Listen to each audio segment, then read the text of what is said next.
Hello folks, welcome to another chess time with folks, and today we'll be taking a step forward in our chess game as we continue learning from where we stopped in the last video, and I believe that you've been having fun. Yes, so let us get right into it.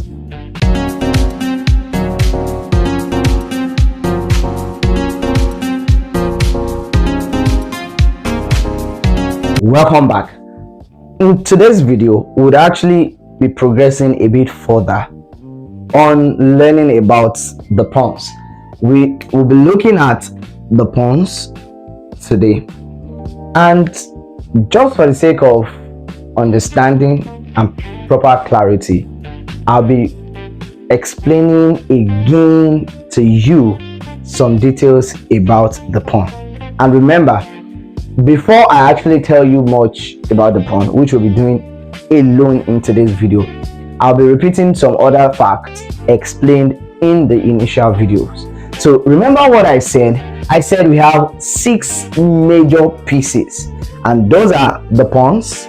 We have the knight, we have the bishop, we have the rook, and then we have our queen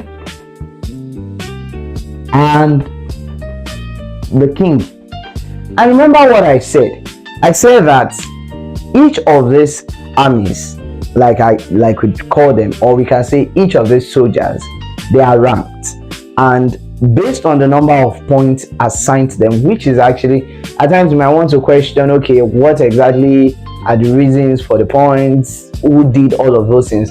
Like I said in the very first video I shared on this channel, you can read up. In fact, you can get materials on chess. There are books, there are ebooks, there are things you can get online to learn more about the game of chess, actually, down to the history, who brought up the game of chess, how it was modernized, and a couple of other things you can read at home. But the standard in today's world is that each of these pieces have points attached to them, and like we said, the pawn has 1 point. We said the knight has 3 points, and we said the bishop also has 3 points, which means both the knight and the bishop have the same strength as far as the game of chess is concerned. And we also said the rook has 5 points, and we said the queen has 9 points, and the king, let us say the king is the ultimate prize. Like I said in the other videos, I said anytime or whenever the king is captured, the game has come to an end. That is the rule of the game. That is the standard. That means we don't need to give any points to the king, because whenever anything happens to the king, the game has come to an end. And remember what I said? I said that each of these pieces, when you capture them, you have a particular point attached to yourself. There are several ways through which a winner can be determined in the game of chess, but we'll get to know all of those things much later in our videos. One of the ways you can be crowned a champion or a winner as far as the game is concerned is when you checkmate your opponent. What does the checkmate mean? You'll get to know that later. Also, the game can end up in a stalemate, or like we call it can end up in a draw, which means there is no winner between the two players. And another thing that can happen is maybe your opponent resigning. Maybe you see that you are losing to your opponent or something like that, then you resign and accept defeat. In another way, you can lose by time.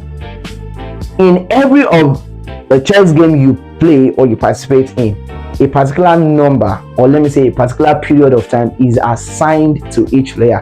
It usually ranges from 5 minutes to 7 minutes to 10 minutes, and in some cases 20 minutes in the case of some specific tournaments. So that means anytime any of the players run out of time, such a player has lost to the other player. And that is some of the ways through which a winner can be determined in the game of chess. And what it means is, when you are playing the game of chess, time management is also a skill. You would not want to waste many of your time thinking of what to do, thinking about a strategy or the other. The major thing you want to do is to think sharp, think smart, and think fast. But we'll get to look at all of that. How exactly do you play? What strategies can you use? Basic openings, different tactics and techniques you can use in the game of chess. There are many things we'll be looking at on this channel, so you would want to stay tuned as we'll unfold them bit by bit. So remember what I said when we started earlier. I said that today we'll be looking at the pawns. Now, I explained some things in the initial video. I said the pawns, for the first step of the game, they have what we can call a boost, which means they have the chance to take 2 steps forward, or they can decide to take just a single step. However, that means the moment you take a step, you can only take 1 step at a time afterwards. That means from this particular square, which is C3, like we've learned, you can only keep moving forward 1 step at a time. And like I said, there are some rules attached. Number 1 is the pawn can never go back to the initial position it started from. That means any moment in time that any of the pieces move, this pawn can never go back or even to this position. It will only keep moving forward. And like I also said, the second thing that you should know is that each of these pawns can only maintain the same file where they are standing on. What does that mean? It means this particular guy can only keep moving to this place, to this place, to this place, to this place, up till the other end. However, I said there is a clause to it. What is that clause? When we have a piece like this and we have another piece such like this, a pawn can capture any piece adjacent it, and it can be any piece at all, but we'll be examining all of those things much later in other videos, which means it can be any of these pieces. Let us assume you really don't know how this guy moves yet, but let us assume it is not just the pawn that is there. We have the knight on the side. This guy can capture this piece and continue on this file, and when this happens, it means the white player already has 3 points attached. And yes, usually when I want to take a bit of detour, usually when you are playing the game of chess and maybe one way or the other the game ends in a draw or a stalemate, a winner can also be, should I say, chosen based on the number of points won, and that is where all those points come to play. What that means is, if let's say this guy is playing against this guy, and at the end of the game maybe the time runs out for both players or it ends up in a draw, we would calculate the number of pieces the white player has captured and the number of pieces the black player has captured. Whoever has more points based on the number of pieces captured, let's say the whites captured the black queen, which has 9 points, and captured the 2 rooks, which has 5 points, which is already 19 points. And let's say the black only captures 8 pawns, which is 8 points. What does that mean? It means that the white player has won the game. Why? Because the white player has captured 19 points for himself, while the black player has only captured 8 points. Do you get the picture? So that is the essence of the points majorly. The points can be used to determine who has more values as far as the game is concerned. And so let's just get back to today's business. So I have said that the pawns can only keep moving forward 1 step at a time, and they can only capture any piece adjacent, or let me say diagonal, to where they are standing on. And there is a particular thing I want to reveal in this video, and that is the fact that the pawn can also become powerful in the game. What does it mean? There is a rule that every chess player must understand, whether you're a beginner or an expert, and that rule is the fact that whenever you are playing this game and any of these pawns gets to reach the other end of the opponent's side, then the pawn can choose to promote to any piece. What does that mean? It means the pawn can decide to promote to a knight with 3 points, or can decide to promote to a bishop with also 3 points, or can decide to promote to a rook with 5 points. And lastly, let me say it that way, the pawn can also decide to promote to the queen, which is actually the most powerful piece on the chessboard. So what does that mean? Let's say I will just paint a picture. All of this will become clearer maybe when we've learned the movement of all these pieces and then play some games. But let's say peradventure we have different pieces anyway, and this guy here gets to reach this side. What does that mean? Maybe by playing different moves, he gets here, moves here, moves here, moves here, moves here, and gets here. That means he can promote to another piece. And what does that mean? It means the white can have 2 queens on the board. And the same thing for the black side. If any of these pieces, say this particular guy, gets to reach this side, he can also promote to another queen, making the black side have 2 queens. However, like I said, not just the queen, because there are actually peculiarities to these things.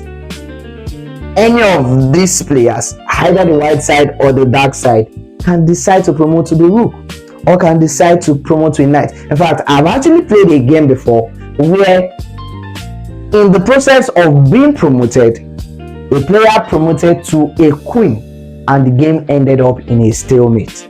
That means the game ended without an actual winner.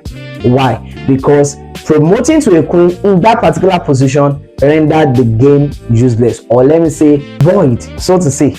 So in such a position, you can decide to promote to, say, a knight, to give the king a breathing space and then look for another way to end the game, becoming a winner. However, you will get to know all of this in later. So what am I saying? I am saying that the pawn, as weak as the pawn is, the pawn can also become the strongest in the game if you play right. What does that mean? It means that you can also play the game of chess, protecting your foot armies in order to promote them at one point or the other during the game. Remember, your pawns are the only pieces that cannot move backwards, so what happens when they reach the other side of the board? They get a promotion.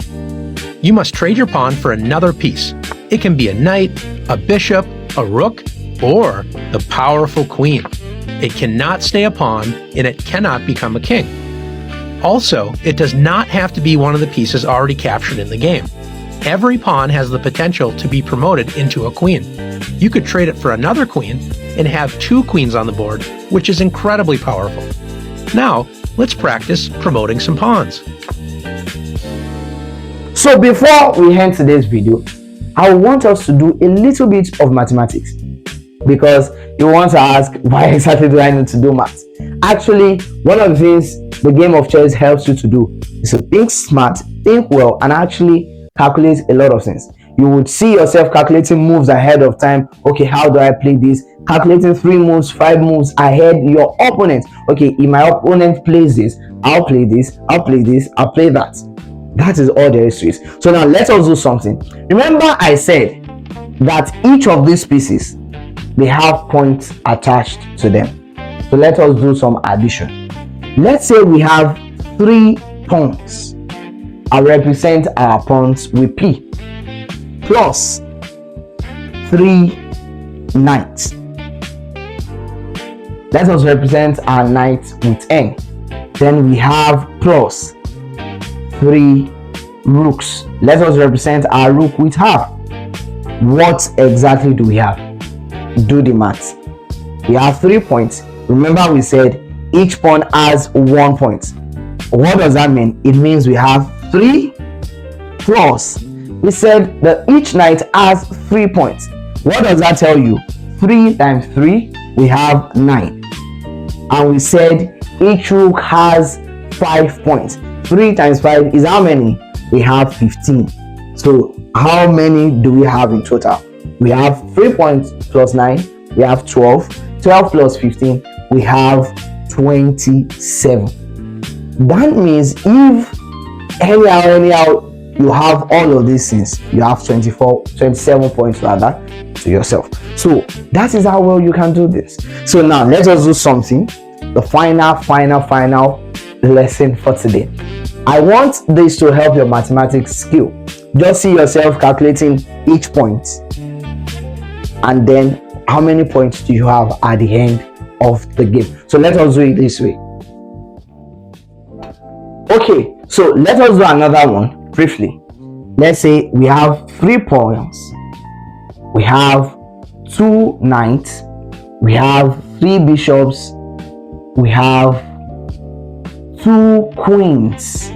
So how many points do you have? So let me see that in the comment section. State the number of points you have after calculating this. So I remain, folks. See you in the next one.